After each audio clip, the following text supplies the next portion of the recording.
This is Judge Joe Brown, and you're watching We All Be News TV, the News-free Dixie. News-free Dixie for the 21st century.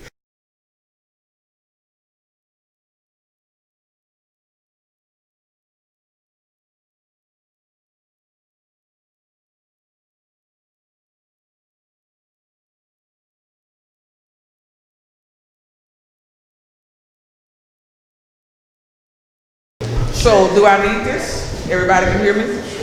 Okay. Well, good evening, everybody. First of all, thank you for coming. I'll say a little bit about myself, but I'm not going to really talk about myself a lot. I'm going to talk about the artists that are in this show. So I'm going to put them on the spot, not me. So my name is EarnestINe JenkINs. I teach history and African American and African art history in the Department of Art at the University of Memphis. From Memphis, so this entire project is very important to me. And I really, first of all, want to thank Callie Hurd and Ron Hurd for all of the work that they've been doing on recognizing the history of Black soldiers in Memphis. And you really should know about and learn a lot about this Fort Pillow history that this art exhibition is bringing to Memphis.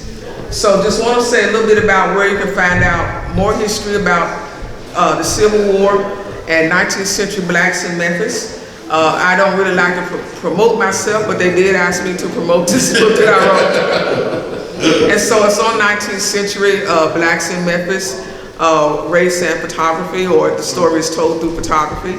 And so I do have information in here on the history of African Americans in the Civil War in Memphis. But as said before, if I could, what I really want to talk about is a little bit about Fort Pillow and also a little bit about the history of lynching. I don't know if many of you in Memphis know that there are several groups in the city that are working on commemorating lynching. Okay? And in a way this very much filters into the history of looking at Fort Pillow and what happened at Fort Pillow, because that is a type of lynching associated with the Black male experience in the Civil War. And so Black people in the Memphis community really should be more proactive about being involved in these events. There was a commemoration around the 1892 lynching of Thomas Moss, Calvin McDowell, and Will Stewart that occurred on March 9th. And there will be a commemoration around the 1917 lynching of A.L.L, which took place out near the Wolf River along Summer Avenue. And those events will be in May 18th through the 22nd, I think. It's 20, okay, thank you. And so the point is that this exhibit commemorates a lot of that, or it brings that back into our frame of reference. And one of the most important things we should think about in terms of lynching is that Black men were not lynched because they were raping white women.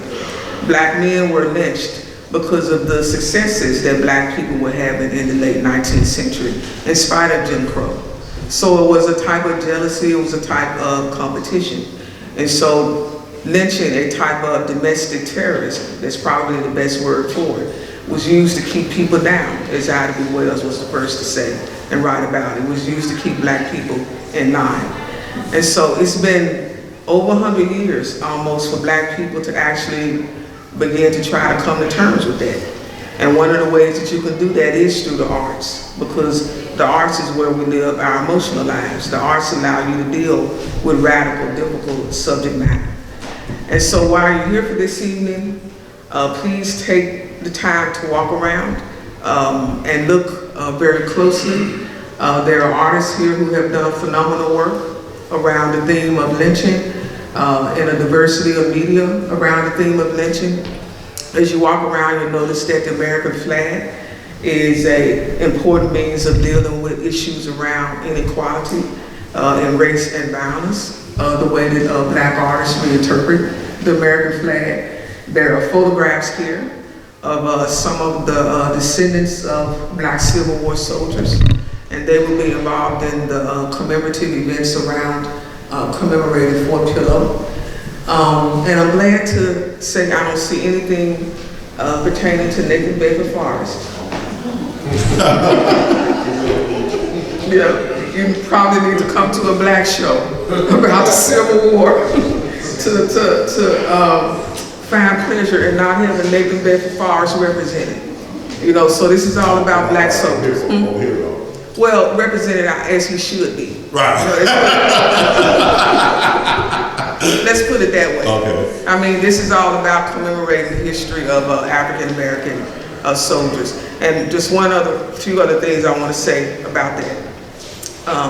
During the Civil War, black men, former slaves, built the second largest fort during the history of the war. The largest fort was in Washington, D.C., but the second largest fort was built right here in Memphis, Fort Pickering.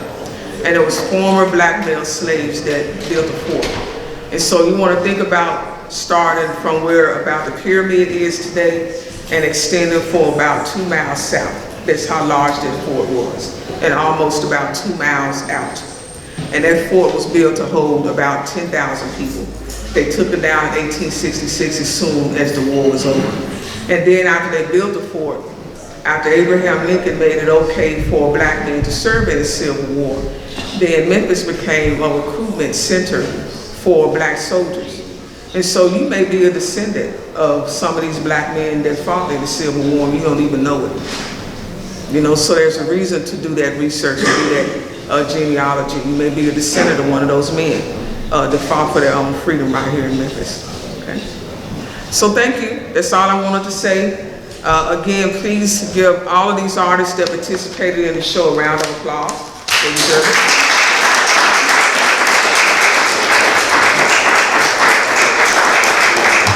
Enjoy.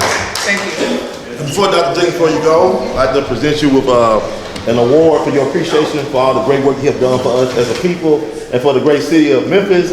People always like to say that, I guess, let me see if I can fit in here. People always like to say that Memphis is the land of the dead. I hear that a lot of times. Memphis is the land of the dead. Memphis is the land of the dead. No, Memphis is the birthplace of the master teachers. And Dr. Jenkins is a master teacher.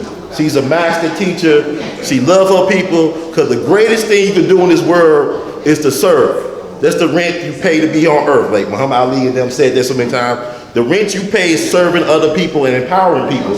So on behalf of We All Be Group, we'd like to present you with a 2017 We All Be Artivist. That's an activist and an artist put together. That's what I made up, but white folks got their own definition. But that's my definition. Okay, that's my definition. Lifetime Achievement Award presented to Sister Dr. EarnestINe JenkINs for using her creative genius and exceptional dedicated service to the upliftment and empowerment of H-U-E, humanity. Thank you, sister, because you are true in the words, do guilty, you are beyond category. And please go get this book. This book, it cost me over $100, but knowledge is priceless. Knowledge is priceless, okay?